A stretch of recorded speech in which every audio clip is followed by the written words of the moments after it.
जो कि छछियावर छाछ पर नाचता रहता है। पीतांबर धारण कर रखा है, सुंदर लाल पाग है जिसमें कि आज मुकुट भी धारण है।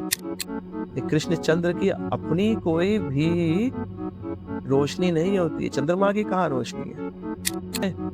लाल की रूप माधुरी नैनन निरख नेक सकी, ये आपको वृंदावन में ही देखने को मिलेगा, जहां पर क्या तो सुंदर उनकी दंतावली है। फुल्लिंदीवर कांतिमिंदु वदनम बरहावतम सप्रियम।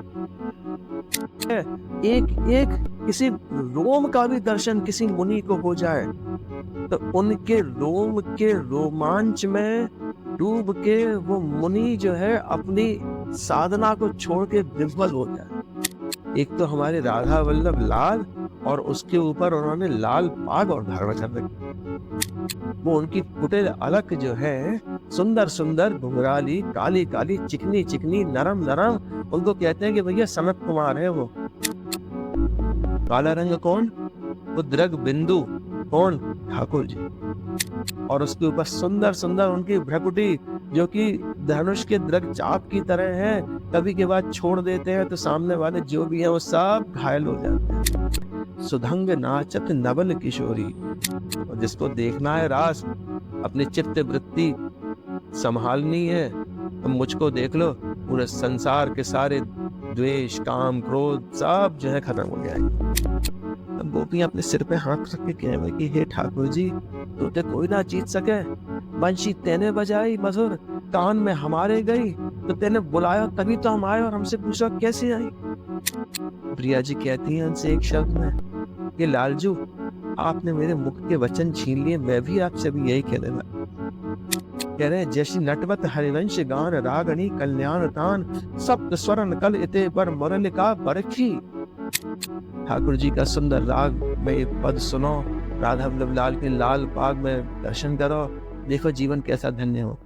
महाप्रभु श्री हरवंश चंद्रवर्जु महाराज की जय। सब रसिकन की जय। जय जय श्री हरिवंश। प्रेमानंदो पुलकित गात्रो विद्युत धाराधर समकांतिम, श्री राधा कृष्णौ मनसि दधानम, वंदे हम श्री हित हरिवंशम।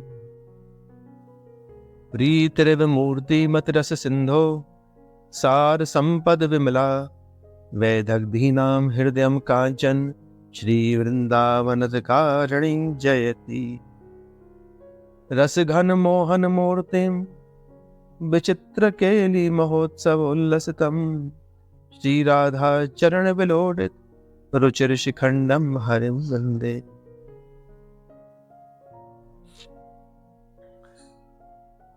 द्वितीय शरद उत्सव राधा वल्लभ लाल जी को जब मनाया जावे कार्तिक कृष्ण दोज पर, तो हरवंश महाप्रभु द्वारा रचित बड़ा ही सुंदर पद लाल की रूप माधुरी का गान किया जाता है। विशेष पद है लाल की रूप माधुरी की श्री स्फुटवाणी का जो आखिरी पद है, उसमें महाप्रभु ने श्री लाल जी का बड़ा ही सुंदर वर्णन किया है। श्री लाल जी की रूप माधुरी जिसका कि वर्णन कोई नहीं कर सकता, बड़े बड़े वेद जो है वो ये कह देते हैं कि भैया परत्पर ब्रह्म का ना आदि है, ना अंत है, ना मध्य है, और वही परत्पर वेदों का जो तत्व है, जो सार है, वो ब्रज में प्यारे नंद नंदन के स्वरूप में विद्यमान है, जो कि छछियावर छाछ पर नाचता रहता है। वो लाल जी का स्वरूप आज हिज्जी महाराज वर्णन कर रहे हैं। आज रास हो रहा है, और रास के लिए, किसी भी उत्सव के लिए हमारे लाल जी सबसे ज्यादा उत्सुक रहते हैं। कह रहे हैं ना, विचित्र के लिए महोत्सव उल्लासितम, कि विचित्र केलियां करने के लिए जो कि हमेशा उल्लासित रहते हैं, वो लाल जी आज रास करने के लिए आए हैं। क्या स्वरूप है? पीतांबर धारण कर रखा है, सुंदर लाल पाग है जिसपे कि आज मुकुट भी धारण है, किरीट भी धारण है, और वो किरीट मुकुट प्रियाजू की तरफ उन्होंने नतमस्तक कर रखा है, झुका रखा है। हे प्रियाजू, हे मेरी गुरु, मैं आज आपको प्रणाम करके या रास का मंचन कर रहा हूँ। ये क्यों? क्योंकि प्रिया जो ही ये रास सिखाने वाली है। कह रहे हैं ना, लाल की रूप माधुरी, असली में तो रूप माधुरी कौन है? प्रिया जी है। ये कृष्ण चंद्र की अपनी कोई भी रोशनी नहीं होती। चंद्रमा की कहाँ रोशनी है? चंद्रमा तो सिर्फ सूर्य का रोशनी का प्रतिबिंब दे रहा है। तो हमारी वो सूर्य स्वरूप आप श्री प्रियाजू की रूप माधुरी की आभा का जो रिफ्लेक्शन दे रहे हैं वो हमारे भगवान कृष्ण चंद्र है। तो वहां पर हरवंश महाप्रभु ने आज उन ठाकुर जी के रूप माधुरी का गान कर रहे हैं। रूप माधुरी का ठाकुर जी का गान कर रहे हैं, प्रिया जी का गान कर रहे हैं, एक ही बात है। क्योंकि प्रिया जी के चरणार विंदन का आश्रय लिए बिना तो हिज्जी महाराज कुछ करते ही नहीं है। तो वो इनडायरेक्टली कह लीजिए कि वजह प्रिया जी की चमक, जो प्रिया जी का जो प्रेम है, जिसकी आभा भगवान कृष्ण के ऊपर चमक रही है, उस माधुरी का, उस रूप माधुरी का वर्णन कह रहे हैं। लाल की रूप माधुरी नैनन निरख नेक सखी। पद जब गाया जाता है तो लाल के आगे राधा वल्लभ लाल लगा दिया जाता है कि रूप माधुरी श्री राधा वल्लभ लाल की नैनन निरखे नेक सखी मन सिज मन हरण हास सामरो सुको मारी राशि नख सिख अंग अंगनी उमग सौभग शिव नखे। श्री हमारे लाडले लालजू की आज रूप माधुरी नैरन से निरखने की आज्ञा दे रही हैं कि हरवंश महाप्रभु कह रहे हैं कि हे सखियों, आज देखो तो सही, आज कैसे श्याम सुंदर, प्यारे श्याम सुंदर आज हमारी प्यारी जी को रिझाने के लिए अकेले ही रास मंडल में नृत्य की शुरुआत कर रहे हैं। और नृत्य की शुरुआत करते करते सर्वप्रथम जैसे एक अच्छा शिष्य अपने गुरु को प्रणाम करके रास शुरू करता है, अपनी विद्या आरंभ करता है, उसी तरह से प्यारे लाल जी ने अपना मुकुट जो है प्रिया जी की तरफ झुका रखा है। ये आपको वृंदावन में ही देखने को मिलेगा, जहां पर कि ठाकुर जी अपना ब्रज रत्न मुकुट प्रिया जी के चरणार विंदन की तरफ झुका के रख। मन सिज मन हरन हास सामरो सुकुमार रास। या लाल जी की हंसी जो है वो देखने लायक है। मन सिज, मन को हरने वाली, कोटि कोटि मदन के मद को हरने वाली, ऐसी सुंदर उनकी हंसी है।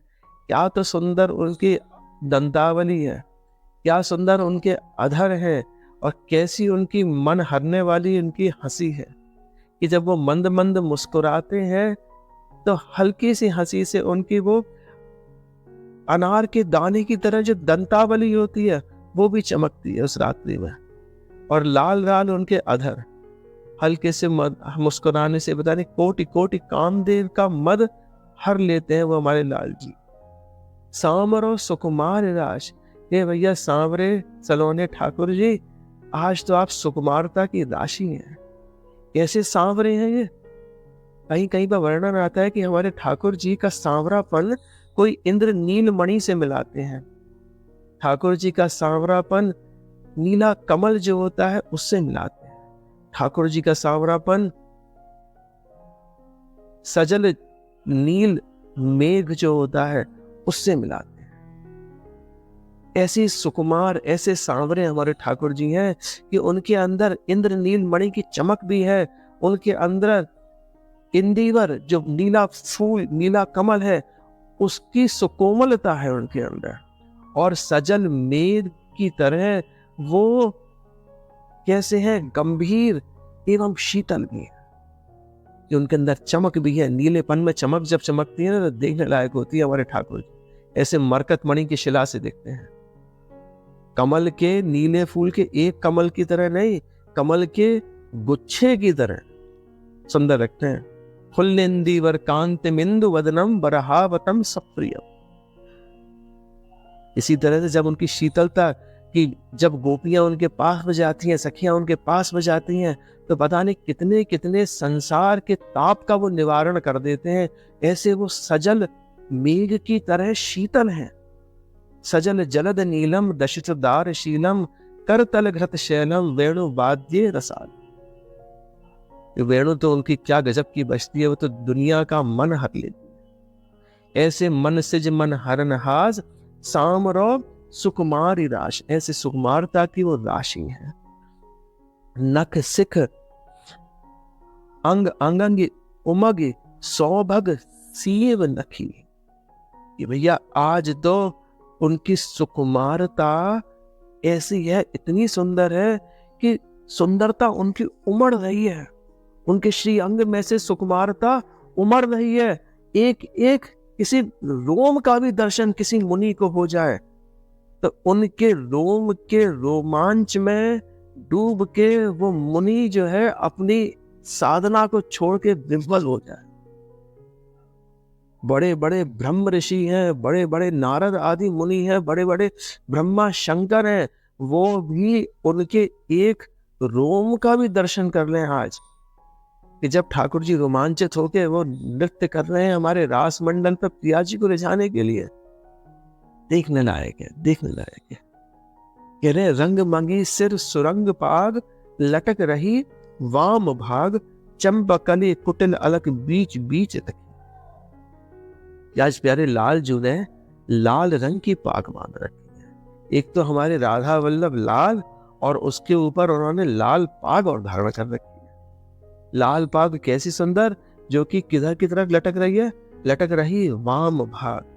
वाम भाग वो अपनी उन रास की अधिष्ठात्री देवी अपनी गुरुवर श्री श्यामाजू सरकार को प्रणाम की मुद्रा में है। कि रास तो कर रहे हैं पर प्रणाम करते हुए रास करना है। तो प्रणाम करते हुए रास कैसे कर रहे हैं कि अपने मुकुट को, अपना जो शिखी पिच्छ मौल जो है उसको ही उन्होंने प्रियाजू की तरफ झुका दिया कि हे प्रियाजू, हे गुरुदेव, मैं आपको प्रणाम करता ही हुआ ही रास करूंगा। कह रहे हैं ना वृंदा, कह रहे रसगन मोहन मूर्तिन विचित्र के लिए महोत्सवोल्लसितम श्री राधा चरण विलोडित रुचिर शिखंडम हरिम मिलदे। वो अपने रुचिर शिखंड को, अपने शिखी मौल पिच्छ को हमेशा और हमेशा प्रियाजू के चरणार विंदन में रगड़ते रहते हैं, घिसते रहते हैं। हे प्रिया जी, आपके साथ में रास करने का मौका मिले, आपके साथ में ये उत्सव करने का मौका मिले, आपके साथ में फूल बंगले में विराजमान होने का मौका मिले, आपके साथ में हिडोला में विराजमान होने का मौका मिले। तो हमेशा सखियों ने जैसा सिखाया है कि भैया प्रियाजू के चरणार विंदन में अपना मस्तक टेकते रहिए, तो वैसे ही लालजू करते रहे। लटक रही वाम भाग चंपकली कुटिल अलक बीच बीच रखी। वो उनकी कुटिल अलक जो है सुंदर सुंदर घुंघराली काली काली चिकनी चिकनी नरम नरम, उनको कहते हैं कि भैया सनत कुमार है वो। ऐसे सनत कुमार जैसी उनकी अलग है जो कि रस के सागर नेत्रों में डूबने के लिए बार बार डुबकी लगाते हैं और बाहर आ जाते। उन कुटिल अलकों में सुंदर सुंदर चंपा के फूल खचे हुए हैं, घुसे हुए हैं। ऐसे नटवर स्वरूप है ना ठाकुर जी का कि कहीं पर व्यवस्थित रूप से फूल नहीं है, जहां पर जगह मिल जा रही है वहां पर आज सांवरे सुकुमार के जो है फूल जो है वो लगा दिए हैं सखियों ने। ऐसा सुंदर उनका विचित्र वेश बनाया है आज इस रास के लिए। ये क्यों? क्योंकि भैया आज ये पूर्ण रास है, सारी सखी सहचरी सब मिलके उनकी लाल पाग और मुकुट को प्रणाम करते हुए आज रास खेल रही है। आयत द्रग अरुण लोल कुंडल मंडित कपोल अधर दसन दीपत की छवि क्यों हो ना जाक लखी। आयत द्रग अरुण लोल, ये लालजू के नेत्र आज कमाल के हैं। इतने सुंदर नेत्र कि उनमें काजल भी लगा हुआ है उनमें बीच में पुतली भी है, और पुतली किसमें है? सफेद सागर के बीच में है। जितने भी नेत्रधारी या पृथ्वी पर हैं, उन सब के बीच में पुतली है, और उन पुतली का रंग काला होता है। काला रंग कौन? वो दृग बिंदु। कौन? ठाकुर जी। जितने भी नेत्रधारी हैं, उन सबकी आंखों में कौन है? दृग बिंदु श्याम सुंदर है। वही अपनी सृष्टि को इन नेत्रों की पुतलियों से सबको दिखाते हैं, और उनका आधार क्या है? हमारी प्रिया जी, जो कि सफेद रंग की हमारी नेत्र। कहना ना कि जोई जोई प्यारो करे सोई मोए भावे, भावे मोई जोई सोई सोई करे प्यारे। मोको तो भावद ठोर प्यारे के नैनन में, और प्यारो भरे बहे चाहे मेरे नैनन के तारे। संसार के नैनों के तारे कौन है? हमारे ठाकुर जी। तो वो प्यारे श्याम सुंदर सबके नेत्रों में विराजमान है, और श्याम सुंदर किस आधार पर है? प्रिया जी रूपी सफेद आधार पर है। तो श्याम सुंदर के नेत्र सफेद भी हैं, हल्का हल्का लालपन भी है, और खूब गहरा काजल जो है वो भी लगा रखा है उन्होंने। ऐसे 3 रंग की आभा, काली, सफेद, लाल, तीनों ही आभा जो है ठाकुर जी की नेत्रों से निकल रही हैं। और उसके ऊपर सुंदर सुंदर उनकी भ्रकुटी, जो कि धनुष के दृग चाप की तरह है। कभी के बाद छोड़ देते हैं तो सामने वाले जो भी हैं वो सब घायल हो जाते हैं। ठाकुर जी की ऐसे सुंदर नेत्र। सुंदर कस्तूरी मृग का उन्होंने तिलक लगा रखा है। पत्रावली सखियों ने रचाई है आज उनके कपोलन पे। नीले कपोल, उसके ऊपर चंदन की पत्रावली, केसर मिश्रित चंदन की पत्रावली। और देखो कपोलों का और कुंडलों का बड़ा भारी मेल है। कह रहे हैं ना, आयत द्रग अरुण लोल कुंडल मंडित कपोल, कि उनके रत्नारे आज कुंडल, जिनमें की तरह तरह के विचित्र रत्न लगे हुए हैं, उनके ऊपर जब चंद्रमा की चमक पड़ रही है, तो वो चंद्रमा की चमक से वो सारे के सारे रंग नवरत्नों के उनके कपोलन पे आ रही है झाई। कपोलों का नीला रंग, कपोलों के ऊपर लालिमा उस नीले रंग के ऊपर, उसके ऊपर चंदन, उसके ऊपर उन नवरत्नों की झाई। उन सब के सब रंगों में ऐसा आपस में कंपटीशन चल रहा है कि कौन सा रंग जो है वो लड़ झगड़ के सबसे ऊपर आएगा, और आता कौन है? नीला रंग। ऐसे सुंदर सुंदर उनके कपोल हैं। अधर दसन दीपत की छवि क्यों हूं न जात सकी। आज उनके अधरों की छवि, उनके अधरों की अरुणिमा, जो लाल रंग के उनके अधर हैं, उनकी जो सफेद रंग की दंतावली दिख रही है, उनकी ऐसी चमक छा रही है, ऐसी चमक छा रही है, जो कि उनके वक्षस्थल पर सुंदर हार की तरह फैली हुई। और वहां पर भी देखो 3 रंग, नीला रंग उनके वक्षस्थल का, पीन अंश सानुकूल, सुंदर चौड़ी छाती है उनकी, और उसके ऊपर क्या बन रहा है? उनकी दंतावली का सफेद रंग भी आ रहा है, उनकी अधरों का लाल रंग की माला सी भी बन रही है, और वहां पर भी तीनों रंगों में जो है आपस में क्या हो रही है? होड़ हो रही है, किसकी ज्यादा चमक रही है। ऐसे हमारे लाल जू के अधर हैं। अधर दसन दीपत की छवि क्यों हूं न जा से सखी। अभयद भुजदंड मूल, पीन अंश सानुकूल, कनक निकष लसित कुल दामनी दर। श्री लालजू आज जब रास की मुद्राएं बना रहे हैं, सुधंग नाचत नवल किशोरी, कि जिस तरह से हमारी प्रियाजू है सुधंग नृत्य लालजू को करना सिखाया, और सुधंग नृत्य में तरह तरह की आपको मुद्राएं बनानी पड़ती हैं, वैसी ही मुद्राएं आज लाल जी बना रहे हैं। तो उनके सुंदर सुंदर अभयज भुज दंड, सुंदर सुंदर गोल गोल उनके अभय मुद्रा में आज हस्त कमल है। इस तरह से अभय कर रहे हैं, नाचते नाचते में अभय दान दे रहे हैं पूरे संसार को। भैया आज किसी को किसी मुझसे खतरा नहीं है, आज मैं नृत्य कर रहा हूँ, आज मैं रास कर रहा हूँ। तब की सब गलतियां माफ, और जिसको देखना है रास, अपनी चित्त वृत्ति संभालनी है, तो मुझको देख लो, पूरे संसार के सारे द्वेष काम क्रोध सब जो है खत्म हो जाएंगे। देखो तो सही मुझको, मेरे इस रास को अगर तुमने देख लिया तो संसार के जितने प्रेम है, जितनी आसक्तियां हैं, वो सब की सब तुम तिलांजलि दे दोगे। तुम्हारा मन को मैं ऐसा झपट्टा लगा लूंगा, सब कुछ छूट जाएगी तुम्हारी चीज। ऐसे ठाकुर जी का नृत्य चल रहा है। कह रहे हैं अभयज भुजदंड मूल, पीन अंश सानुकूल, कनक निकष लसित कुल दामनी दर की। लालजू का वक्षस्थल खूब सुंदर सुंदर उज्जवल नीलमणि के हार, हीरे के हार, सुंदर लाल मणियों के हार उनके वक्षस्थल पर विराजमान है। उनके कंधे पे आज पीताम्बरी धारण कर रखी है। सुंदर सुंदर पीताम्बरी में तरह तरह के धातुओं की, सुंदर सोने के तारों की उसमें बढ़िया नक्काशी बनी हुई है। और उसकी चमक आज पीताम्बरी की ऐसी लग रही है जैसे कि मेघ में से सुंदर बिजली चमकती हो, ऐसी उनकी पीताम्बरी की चमक है। और पर मंदार हार मुक्ता लरवर सुदार, मत दुरद गतियन की देह दशा कर की। गली में सुंदर मंदार पुष्पों का आज हार बना रखा है। पता नहीं कौन सा ही देवताओं का देवता ने आज हमारे लालजू को वो मंदार हार की माला पहनाई है। मुक्ता वर लर सुधार, मोतियों की माला भी उसी के साथ में है। सुंदर सुंदर गजमुक्ताओं की माला। और वो रास जब कर रहे हैं तो मालाएं उनकी ऐसी अस्त व्यस्त हो रही हैं, ऐसी अस्त व्यस्त की पूछा। सुंदर माला जब उनके केशर कुमकुम आदि जो वक्षस्थल पर लेप हुआ है उसके साथ में रगड़ खाती हैं, पिया जी के साथ में जब रगड़ खाती हैं तो वो माला बिल्कुल ऐसी हो गई है दुचली पिछली। और उसमें से ऐसी सुंदर सुगंध निकल रही है कि भंवरों के झुंड उस सुगंध को सूंघते सूंघते मतवाले हो गए। क्या तो वह हरी चंदन की खुशबू, क्या वो मंदार पुष्प की खुशबू, क्या वो चंदन की खुशबू, क्या वो केसर आदि कुमकुम की खुशबू, जिससे कि आज भंवरे मतवाले होके हमारे लाल जी के आसपास में डोल रहे हैं कि भैया ये तो हमारे हमारे हमारे सखाओं का मंडल है, ये तो हमारे सखाओं का मुखिया है। इसके साथ में इसी की खुशबू में आज जो है वो ओतप्रोत होके वो भंवरे गुंजार करते हुए उस वन में डोल रहे हैं।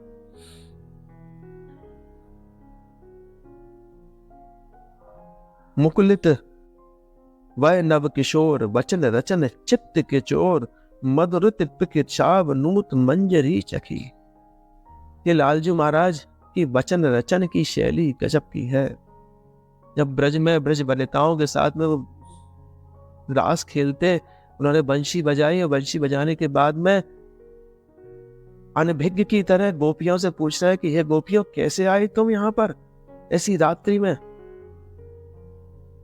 और रात्रि में, ऐसी रात्रि में किसी स्त्री को आना चाहिए, वो भी जंगल में अकेले, अपनी जितनी भी जिम्मेदारियां उन सबको छोड़ के तुम आ गई रात्रि में, कैसे आई। अब गोपियां अपने सिर पे हाथ रख के कहे कि हे ठाकुर जी तो ते कोई ना जीत सके, बंशी तेने बजाई मधुर, कान में हमारे गई, तो तेने बुलाया तभी तो हम आए और हमसे पूछा कैसे आई। और अब हमको दुहाई दे रहा काहे कि सारे हमारी जिम्मेदारी इनकी, ये कोई बात हो गया।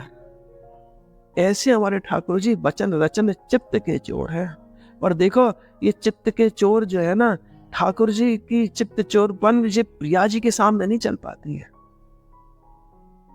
प्रिया जी की जो वाक चातुरी है वो ठाकुर जी से भी निराली है। ठाकुर जी कहते हैं प्रिया जी से, हे प्रियाजू आप तो मेरी जीवन की प्राण आधार हो, आप ही तो मेरी सर्वस्व हो, आप ही मुझको रस प्रदान करती हो, आप ही मेरी जीवन दात्री हो। त्वयि श्यामे नित्य प्रणयिनि विदग्धे रस निधौ, प्रिय भूयो भूय सुदृढ़मति राघो भवत में, इति प्रेष्टे नोक्ता रमण मम चित्ते तब बचो, बदंती तीस मेरा मम मनसि राधा बिलसतु। हे प्रियाजू आप मेरी सर्वस्व हो, आप मेरी सर्वस्व हो। ठाकुर जी ऐसे ऐसे वचनों से प्रियाजू को लुभाने की कोशिश कर रहे हैं। प्रिया जी जो है वो भी वेदज्ञ है, वाक चातुर्य में उनका भी कोई मुकाबला नहीं है। प्रिया जी कहती हैं उनसे एक शब्द में, ये लालजू आपने मेरे मुख के वचन छीन लिए, मैं भी आपसे भी यही कहने वाली। ऐसे मन से मन हरन हास, सांवरो सुकुमार रास। भैया ठीक है तुम कितने भी हो, रूप माधुरी तो मेरी ही है ना। प्रिया जी कह दे भैया शक्ल दिखा दे, देखो ये तेज तुम्हारा नहीं है, ये सुंदरता तुम्हारी नहीं है, वाक चातुरी तुम्हारी नहीं है, ये सब किसकी प्रदान की हुई है, ये सब मुझसे ही प्रसाद से तुमने लिया है। इसमें कुछ तुम्हारा नहीं है, इसीलिए जी महाराज ने ये पद भी लिखा लाल जी की बड़ाई करते हुए की। और क्यों नहीं करेंगे भैया, वो हमारी प्यारी के प्यारे हैं। जितना अनुराग, जितनी सुदृढ़ता उनको प्रियाजू के चरणार विंदन की है, तो उन चरणार विंदन में वो जो हरि, त्रिलोक शिरोमणि हरि हैं, उनके लिए भी हो गई। क्यों? क्योंकि वो भी तो प्रिया जी के चरणार विंदन में रहे ना, लाल जी हमारे। इसलिए कह रहे हैं, मुकुलित वह नव किशोर, वचन रचन चित्त के चोर, मधुरित पिक शावनूत मंजरी चखी। कि ठाकुर जी की वचन रचन की शैली कुछ इस तरह की है, जिस तरह से कि बसंत के समय पर मधुर ऋतु, बसंत, पिक, शाव, कोयल का बच्चा जब किसी आम की बौर को चख के बोलना शुरू कर देता है, ऐसी हमारी मन हरणी सुंदर वचन रचन की शैली हमारे ठाकुर जी की। मीठा मीठा बोलते हैं, मीठा मीठा बोलते हैं, और मीठा मीठा बोल के जो उनने कटाक्षों से जो घाव किए हैं, उसके ऊपर नमक भी छिड़क देते हैं कि भैया तेरा घाव भरे ही नहीं। ऐसा भी कर देते हैं ठाकुर। ऐसे हमारे श्याम सुंदर है। कह रहे हैं, जैसी नटवत हरिवंश गान, रागणी कल्याण तान, सप्त स्वरन कल इते पर मुरलिका बरखी। आज ठाकुर जी नटवत हरिवंश गान, ये वो नटवर स्वरूप धारण करके, नटवर स्वरूप, ऐसे नटवर स्वरूप, ऐसा सुंदर नृत्य कर रहे हैं, ऐसा सुंदर नृत्य कर रहे हैं कि जिसको देखने के लिए कोटि कोटि नटराज भी जिनके समकक्ष नहीं है, उनका नृत्य, वो नृत्य आज हमारे नटवत हरिवंश गान कर रहे हैं। और हित जी महाराज वहां पे गान करते हैं किसमें? रागणी कल्याण तान। इस पद की उन्होंने राग भी लिख दी है कि रास का पद किसमें गाया जाएगा? कल्याण राग में। तो कल्याण राग में आज ये गान कर रहे हैं, कह रहे सप्त स्वरन कल इते पर मुरलिका बरखी। कि ठाकुर जी वो नृत्य कर रहे हैं, नृत्य करते करते में आज उन्होंने वो मुरलिका अपने अधरों पर भी धारण करी है। और अधरों पर धारण करने के बाद में वो दिखा रहे हैं संसार को कि भैया देखो, प्रियाजू के रस में डूब के कोई नृत्य करेगा तो उसका तो सब लोग ऐसे ही गान करते रहेंगे। ये ठाकुर जी का समर्पण है प्रिया जी के चरणार बिंदुओं के लिए, कि वो किस तरह से प्रिया जी के लिए ही उन्मत्त होते हुए आज नृत्य भी कर रहे हैं, ठुमक भी रहे हैं, अपने सुंदर सुंदर सुडौल हाथों से सुंदर सुंदर मुद्राएं भी बना रहे हैं, और सबको, पूरी दुनिया को सुख दे। ये ठाकुर जी कोई ऐसे वैसे नहीं है, ये वही परतपर ब्रह्म है जो कि वेदों का सार, जिनको की गोपियां देखती हैं कि भैया छछियावर छाछ पे रास रचा रही हैं, जो वेदों का सार है इस ब्रज में नाच रहा है। उनका सुंदर ये पद जी महाराज का, ये कार्तिक की जो शरद उत्सव मनाया जाता है राधा वल्लभ लाल के समक्ष, उसमें ये खूब सुंदर तरह से गाया जाता है। कैसे श्याम सुंदर आज गाते हुए नाचते हुए मुरली बजा रहे हैं, और उस वेणुनाद से रागणी कल्याण तान में आज राग रागनियों से वहां पर सुंदर नृत्य करा जा रहा है। खुद अलौकिक है, अलौकिक उत्सव है ये भैया, देखने लायक है। ठाकुर जी का सुंदर राग में ये पद सुनो, राधा वल्लभ लाल के लाल पाग में दर्शन करो, देखो जीवन कैसा धन्य हो। राधा वल्लभ लाल की जय।